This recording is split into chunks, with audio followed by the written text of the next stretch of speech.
Marcus Sr. is an Army Reservist with the 801st CSH out of Fort Sheridan, Illinois.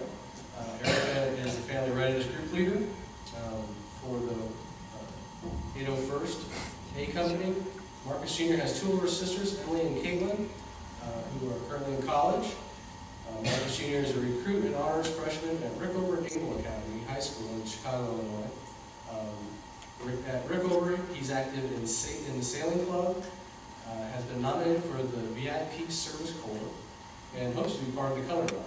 He plays football and has been team captain for the past 3 years. He's an active volunteer, serving with We Farm America, as well as volunteering for his family readiness group and his father's unit. He's attended Operation Military Kids Camps, and as an Army Reserve Team Leadership Camp in the Operation Military Kids Camp. He's also been involved in the YLEAD Youth Leadership Education and Development Program, which is an Army Reserve Youth Leadership Program. And Marcus Jr. in the future would like to work as a camp counselor mentoring military kids. And he's been selected to serve on the Army Reserve Team Panel in 2010. His long-term goals are to be accepted as a cadet in the Naval Academy in Annapolis, and hoping of making a career in the United States Navy. So let's welcome Marcus.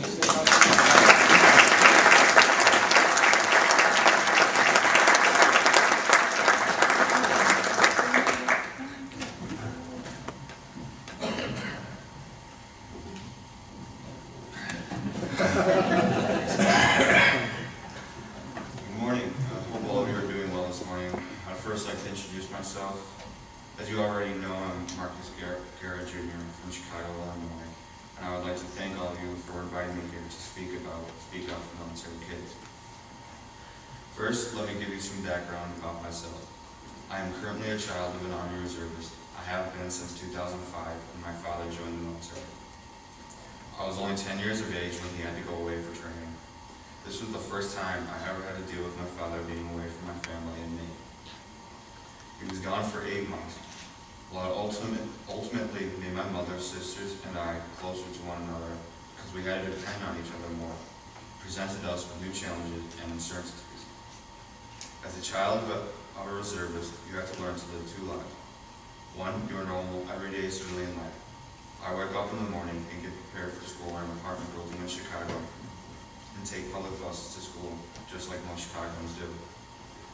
I get gas from a civilian gas station. Our dry cleaner is right around the corner from where I live and isn't military owned. My friends are like me, except they are all civilian kids. They know nothing or very little of the military or being a part of a military family. It can get very frustrating at times because explanation can't possibly cover the full depth of emotions and stresses we go through. My military life is my second life. It becomes most noticeable when my father goes away for weeks or months, or when there is news of individual soldiers deploying from his unit. Such news brings all the uncertainties to the forefront, like will he deploy himself, for how long will he be gone, or where will he deploy to?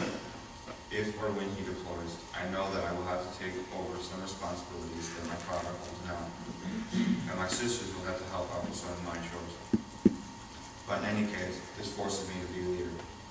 I find this to be a good thing, because sometimes the pressure does build up. This is when I depend on my extended family. They are a large part of my community now, and were especially important when my dad enlisted. Although there was no one there to understand personally what my family and I were feeling and going through, because we didn't live on post, which would have provided us with a built-in support system. My family was always there for me when I was in need, whether it was getting a ride to baseball practice, helping me with homework, or helping me with personal problems. They were there. This is what got me through my father's training, but it still would have been nice to talk to other kids like me. Just this past summer, I attended 2 military camps. The camps made me feel prideful and confident. They have opened up greater opportunities for me like this one today. But most importantly, they connected me with other kids like me who are experiencing the same anxieties, fears, and uncertainties. But this is just my story. I would like to share with you a story of a young boy whom I recently met at a camp this summer. He was about 9 years old and was part of an active duty military family. He was displaying signs of depression. He was very shy and very anxious. He was quiet and kept to himself. He would get angry or upset about things that most kids wouldn't get upset about. He would also get offended very easily when people would say things to him, even if they didn't mean to be insulting.